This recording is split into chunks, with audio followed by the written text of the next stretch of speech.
ನವರಾತ್ರಿ ಇದು ದೇವಿಯನ್ನ ಆರಾಧಿಸುವಂತ ಹಿಂದೂ ಧರ್ಮದ ಹಬ್ಬ. ಇದನ್ನ ಕರ್ನಾಟಕದಲ್ಲಿ ದಸರಾ ಅಂತ ಕರೆದ್ರೆ, ಪಶ್ಚಿಮ ಬಂಗಾಳದಲ್ಲಿ ಈ ಹಬ್ಬವನ್ನ ದುರ್ಗಾ ಪೂಜೆ ಅಂತ ಆಚರಿಸ್ತಾರೆ. ನವರಾತ್ರಿ ಅಂದ್ರೆ 9 ನವರಾತ್ರಿಗಳು, ದೇವಿಯ 9 ವಿಧದ ರೂಪಗಳನ್ನ ಆರಾಧಿಸಲಾಗುತ್ತೆ. ಇನ್ನು 10ನೆಯ ದಿನ ವಿಜಯದಶಮಿ. ಈ ದಿನ ಶಮಿ ವೃಕ್ಷಕ್ಕೆ ಪೂಜೆಯನ್ನ ಸಲ್ಲಿಸಿ ಶಮಿ ಅಂದ್ರೆ ಬನ್ನಿಯನ್ನ ವಿನಿಯೋಗ ಮಾಡೋದು ಕರ್ನಾಟಕದ ಆಚರಣೆಯ ಪದ್ಧತಿಯಾಗಿದೆ. ಇದೇ ದಿನ ಚಿನ್ನದ ಅಂಬಾರಿಯಲ್ಲಿ ಚಾಮುಂಡೇಶ್ವರಿಯ ಮೂರ್ತಿಯ ಮೆರವಣಿಗೆಯೂ ಕೂಡ ಮೈಸೂರಿನಲ್ಲಿ ಅದ್ಧೂರಿಯಾಗಿ ನಡೆಯುತ್ತೆ. ಮೈಸೂರು ದಸರಾ ಉತ್ಸವ ಕೇವಲ ಕರ್ನಾಟಕಕ್ಕಷ್ಟೇ ಸೀಮಿತವಾಗದೆ ಜಗತ್ ಪ್ರಸಿದ್ಧಿಯನ್ನ ಪಡ್ಕೊಂಡಿದೆ. ಹಾಗಾದ್ರೆ ನವರಾತ್ರಿಯ ಇತಿಹಾಸವಾದ್ರೂ ಏನು ಅಂತ ನೋಡೋದಾದ್ರೆ, ಕೆಲವು ಸಣ್ಣ ಸಣ್ಣ ಕಥೆಗಳನ್ನ ನಾನಿಲ್ಲಿ ಹೇಳಬಲ್ಲೆ. ರಾಮನಿಂದ ರಾವಣನ ವಧೆಯಾಗಬೇಕು ಅಂತ ನಾರದರು ರಾಮನಿಗೆ ಶರವನ್ನ ರಾತ್ರಿ ವ್ರತವನ್ನ ಮಾಡಲು ಹೇಳ್ತಾರೆ. ಈ ವ್ರತವನ್ನ ಪೂರ್ಣಗೊಳಿಸಿದ ನಂತರ ರಾಮ ಲಂಕೆಯ ಮೇಲೆ ಆಕ್ರಮಣ ಮಾಡಿ ಯುದ್ಧದಲ್ಲಿ ರಾವಣನನ್ನ ವಧಿಸ್ತಾನೆ. ಇನ್ನು ದೇವಿಯು ಮಹಿಷಾಸುರನೆಂಬ ರಾಕ್ಷಸನೊಂದಿಗೆ ಪಾಡ್ಯದಿಂದ ನವಮಿಯವರೆಗೆ 9 ದಿನಗಳ ಕಾಲ ಯುದ್ಧವನ್ನ ಮಾಡಿ ನವಮಿಯ ರಾತ್ರಿ ಅವನನ್ನ ಕೊಲ್ತಾಳೆ. ಅಂದಿನಿಂದ ಅವಳಿಗೆ ಮಹಿಷಾಸುರ ಮರ್ಧಿನಿ ಅಂತ ಕರೀತಾರೆ. 9 ದಿನ ಉಪಾಸನೆಗೊಳ್ಳುವ 9 ದೇವಿಯರದ್ದು ಭಿನ್ನ ಪ್ರವೃತ್ತಿ ಮತ್ತು ಅನುಪಮ ಶಕ್ತಿ.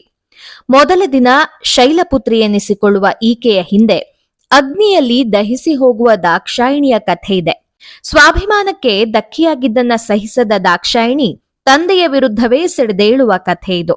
ದಕ್ಷನ ಮಗಳು ದಾಕ್ಷಾಯಿಣಿ ಎನಿಸಿಕೊಳ್ಳುವುದನ್ನೇ ವಿರೋಧಿಸಿ ಯೋಗಾಗ್ನಿಯಲ್ಲಿ ದಹಿಸಿಕೊಂಡು ಶೈಲಪುತ್ರಿಯಾಗಿ ಮತ್ತೆ ಹುಟ್ಟಿ ಬಂದು ಶಿವನನ್ನ ಸೇರಿದಳೆನ್ನುತ್ತದೆ ಪುರಾಣಗಳು. ಇನ್ನು 2ನೇ ದಿನ ಆಕೆ ಬ್ರಹ್ಮಚಾರಿಣಿ.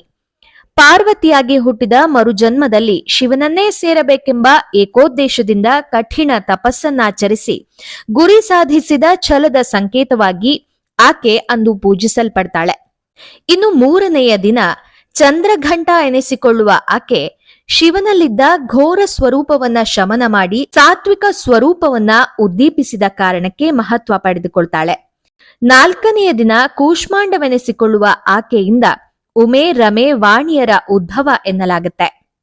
ಇನ್ನು 5ನೆಯ ದಿನ ಸ್ಕಂದಮಾತಾ ಎಂಬ ಹೆಸರಿನಿಂದ ಮಾತೃ ಸ್ವರೂಪಿಣಿಯಾಗಿ ಪೂಜೆಗೊಳ್ಳುತ್ತಾಳೆ. 6ನೆಯ ದಿನ ಆಕೆ ಕಾತ್ಯಾಯಿನಿ. ಋಷಿ ಕಾತ್ಯಾಯನನ ಸಂತಾನದ ರೂಪದಲ್ಲಿ ದೈವಿ ಶಕ್ತಿಯು ಭೂಮಿಗೆ ಅವತರಿಸುವ ಹಿನ್ನೆಲೆಯ ಕಥೆ ಇದೆ. ಆಸುರಿ ಮಾಯೆಗಳ ನಿರ್ಮೂಲನೆಗೆ ದೈವಿ ಶಕ್ತಿಗೆ ಇರಬಹುದಾದ ಮಾನುಷ ಪ್ರವೃತ್ತಿಯನ್ನ ಇದು ಪ್ರತಿನಿಧಿಸುತ್ತದೆ ಎನ್ನಬಹುದು. ಇನ್ನು 7ನೆಯ ದಿನ ಕಾಳರಾತ್ರಿಯ ಅವತಾರಿಣಿ. ಚಂಡಮುಂಡರನ್ನ ವಧಿಸಿ ಈಗಾಗಲೇ ಚಾಮುಂಡಿ ಎನಿಸಿಕೊಂಡಿದ್ದಾಳೆ. ಘೋರ ಅವತಾರ ದೇವಿಯ ಅವತಾರಗಳಲ್ಲೇ ಕಾಳರಾತ್ರಿಯನ್ನ ಘೋರ ಎನ್ನಬಹುದು. ಈಕೆ ರಕ್ತಬೀಜನ ಸಂಹಾರಿಣಿಯೂ ಕೂಡ ಆಗಿದ್ದಾಳೆ. ಸಪ್ತಮಿಯ ದಿನವೇ ವಿದ್ಯಾಧಿದೇವತೆ ಸರಸ್ವತಿಯ ಪೂಜೆಯೂ ನಡೆಯುತ್ತೆ. ಕಾಳರಾತ್ರಿಯ ಅವತಾರವನ್ನ ತೊರೆದು ತನ್ನ ಮೊದಲಿನ ಸ್ವರೂಪಕ್ಕೆ ಮರಳುವ ಆಕೆ ಕರೆಸಿಕೊಳ್ಳುವುದು ಮಹಾಗೌರಿ ಎಂದು. ಇದು 8ನೇ ದಿನದಂದು. ಇದೇ ದಿನ ನಿಶುಂಭನ ಸಂಹಾರವೂ ನಡೆಯುತ್ತದೆ. ಮಹಾನವಮಿಯಂದು ಶುಂಭನ ವಧೆ. ಸಿದ್ಧಿದಾತ್ರಿ ಎಂದು ಕರೆಸಿಕೊಳ್ಳುವ ಆಕೆ ಸಿದ್ಧಿ ಪ್ರದಾಯಿನಿ ಎಂದೇ ಪೂಜಿಸಲ್ಪಡ್ತಾಳೆ. ವಿಜಯದಶಮಿಯಂದು ಮಹಿಷಾಸುರ ಮರ್ಧಿನಿಯ ಉಪಾಸನೆ. ಹೀಗೆ ಸ್ವಾಭಿಮಾನ, ಛಲ, ಸಹನೆ, ಸಾತ್ವಿಕತೆ, ಶಕ್ತಿ, ಮಮತೆ, ಕ್ರೋಧ, ವಿದ್ಯೆ, ಸಿದ್ಧಿಯಂತ ಹಲವು ಗುಣಗಳ ಅಪೂರ್ವ ಏರಕದಂತೆ ಕಾಣ್ತಾಳೆ ಚಾಮುಂಡೇಶ್ವರಿ. ಇನ್ನು ನಮ್ಮ ಹಿಂದೂ ಸಂಸ್ಕೃತಿಯಲ್ಲಿ 10 ಹಬ್ಬಗಳು ಬರ್ತವೆ. 100 ಹಬ್ಬಗಳನ್ನು ಎಲ್ಲರೂ ಕೂಡ ಸೇರಿ ಆಚರಿಸ್ತೀವಿ. ಆದರೆ ಆ ಬರುವಂಥ 100 ಹಬ್ಬಗಳು ಕೂಡ 100 ರೀತಿಯಲ್ಲಿ ಆಚರಣೆ ಮಾಡ್ತಾ ಇದ್ದೀವಿ. ನಾನು ಮೊದಲೇ ಹೇಳ್ದಂಗೆ ನಮ್ಮ ಕರ್ನಾಟಕದಲ್ಲೇ ದಸರಾ ಒಂದು ರೀತಿ ಆಚರಣೆ ಮಾಡಿದರೆ, ಉತ್ತರ ಭಾರತದ ಕಡೆನೇ ದಸರಾ ಇನ್ನೂ ಅದ್ಧೂರಿಯಾಗಿ ಬೇರೆ ಥರನೇ ಆಚರಣೆ ಮಾಡ್ತಾರೆ. ಹಾಗಾದರೆ ಈ ವರ್ಷ ನಮ್ಮ ಸಾಗರದಲ್ಲಿ ದಸರಾ ಹಬ್ಬವನ್ನು ಎಷ್ಟು ಅದ್ಧೂರಿಯಾಗಿ ಆಚರಣೆ ಮಾಡ್ತಾ ಇದ್ದೀವಿ. ಹಾರ ತುರಾಯಿಗಳಿಂದ ಹೇಗೆ ಆ ದೇವಿ ಕಂಗೊಳಿಸ್ತಾ ಇದ್ದಾಳೆ, ಪ್ರತಿಯೊಂದು ದೇವಸ್ಥಾನವೂ ಕೂಡ ಹೇಗೆ ಕಂಗೊಳಿಸ್ತಾ ಇದೆ ದಸರಾ ಹಬ್ಬದಂದು ಅಂತ ಹೇಳಿಬಿಟ್ಟು ನಾನು ಒಂದು ಪುಟ್ಟ ಪ್ರಯತ್ನವನ್ನು ಮಾಡಿದ್ದೀನಿ ಈ ವಿಡಿಯೋದಲ್ಲಿ ಸೆರೆ ಹಿಡಿಯೋದಕ್ಕೆ. ಸೊ ಈ ಕಂಪ್ಲೀಟ್ ವಿಡಿಯೋದಲ್ಲಿ ನಮ್ಮ ಸಾಗರ ಹೇಗಿದೆ, ನಮ್ಮ ಸಾಗರದಲ್ಲಿ ಹೇಗೆ ನಾವು ಹಬ್ಬವನ್ನು ಆಚರಿಸ್ತಾ ಇದ್ದೀವಿ ಅನ್ನೋದರ ಕಂಪ್ಲೀಟ್ ಡೀಟೇಲ್ಸನ್ನು ನೀವು ನೋಡ್ತಾ ಹೋಗಿ.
ಮತ್ತೊಮ್ಮೆ ಎಲ್ಲರಿಗೂ ನವರಾತ್ರಿ ಹಬ್ಬದ ಹಾರ್ದಿಕ ಶುಭಾಶಯಗಳು.